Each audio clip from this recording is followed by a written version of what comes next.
A Monster Calls by Patrick Ness. Chapter 1. The monster showed up just after midnight, as they do. Conor was awake when it came. He'd had a nightmare. Well, not a nightmare. The nightmare. The one he'd been having a lot lately. The one with the darkness and the wind and the screaming. The one with the hands slipping from his grasp, no matter how hard he tried to hold on. The one that always ended with, "Go away." Conor whispered into the darkness of his bedroom, trying to push the nightmare back, not let it follow him into the world of waking. Go away, now. He glanced over the clock his mum had put on his bedside table. 12:07, 7 minutes past midnight, which was late for a school night. Late for a Sunday, certainly. He'd told no one about the nightmare. Not his mum, obviously, but no one else either. Not his dad in their fortnightly or so phone call. Definitely not his grandma. And no one at school. Absolutely not. What happened in the nightmare was something no one else ever needed to know. Conor blinked groggily at his room. Then he frowned. There was something he was missing. He sat up in his bed, waking a bit more. The nightmare was slipping from him, but there was something he couldn't put his finger on. Something different, something... He listened, straining against the silence. But all he could hear was the quiet house around him, the occasional tick from the empty downstairs, or a rustle of bedding from his mum's room next door. Nothing. And then, something.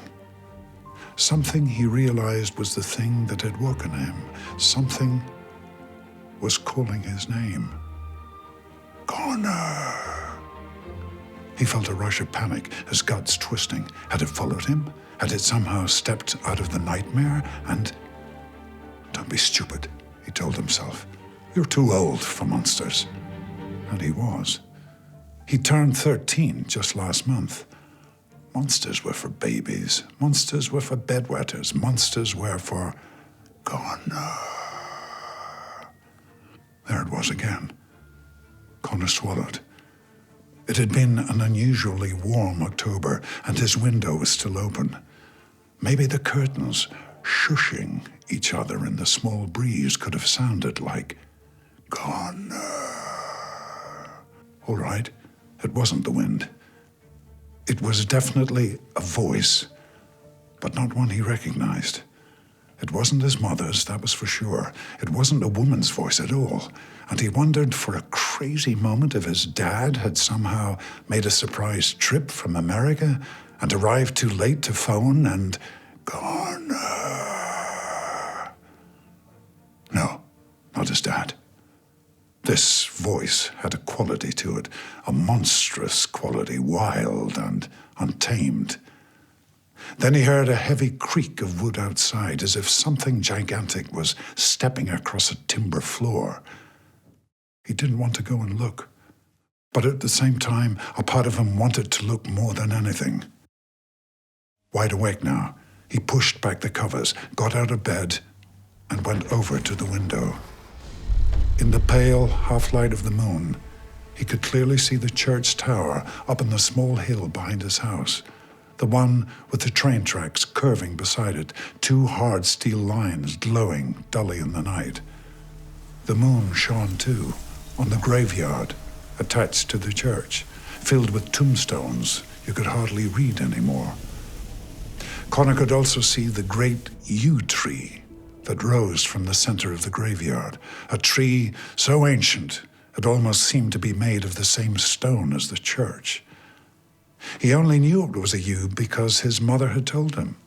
First, when he was little, to make sure he didn't eat the berries, which were poisonous.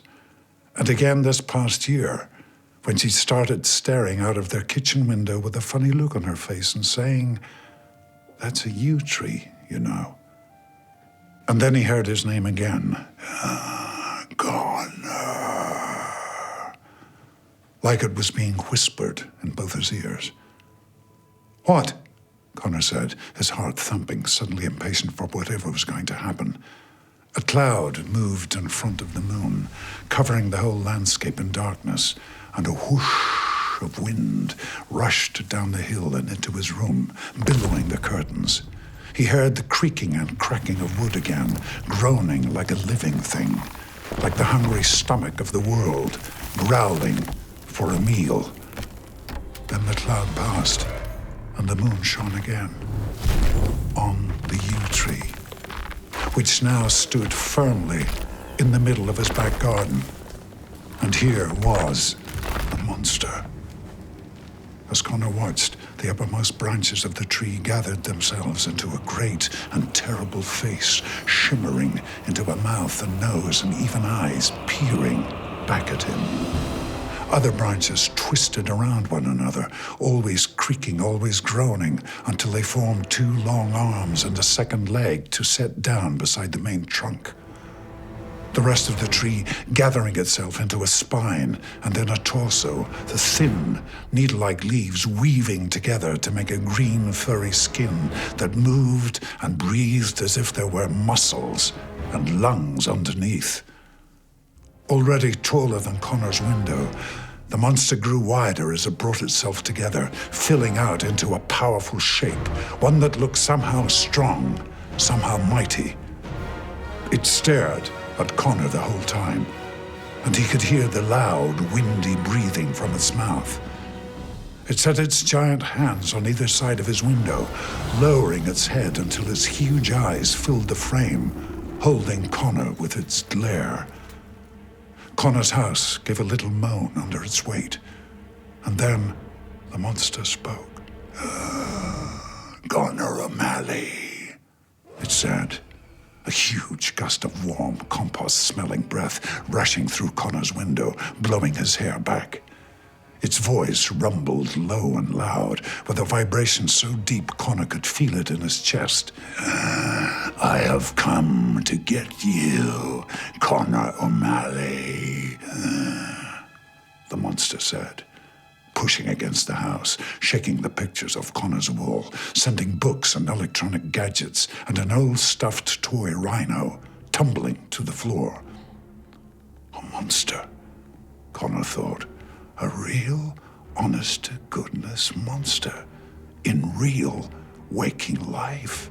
Not in a dream, but here, at his window. Come to get him. But Conor didn't turn. In fact, he found he wasn't even frightened. All he could feel, all he had felt since the monster revealed itself, was a growing disappointment. Because this wasn't the monster he was expecting. "So, come and get me then," he said. A strange quiet fell. "What did you say?" the monster asked. Conor crossed his arms. "I said, come and get me then." The monster paused for a moment, and then with a roar, it pounded two fists against the house. Conor's ceiling buckled under the blows, and huge cracks appeared in the walls. Wind filled the room, the air thundering with the monster's angry bellows. "Shout all you want," Conor shrugged, barely raising his voice. "I've seen worse." The monster roared even louder and smashed an arm through Conor's window, shattering glass and wood and brick. A huge, twisted, branch-wound hand grabbed Conor around the middle and lifted him off the floor. It swung him out of his room and into the night, high above his back garden, holding him up against the circle of the moon, its fingers clenching so hard against Conor's ribs he could barely breathe. Conor could see raggedy teeth made of hard, knotted wood in the monster's open mouth, and he felt warm breath rushing up towards him. Then the monster paused again. "You really aren't afraid, are you?" "No," Conor said. "Not of you, anyway." The monster narrowed its eyes. "You will be," it said, "before the end." And the last thing Conor remembered was the monster's mouth roaring open to eat him alive.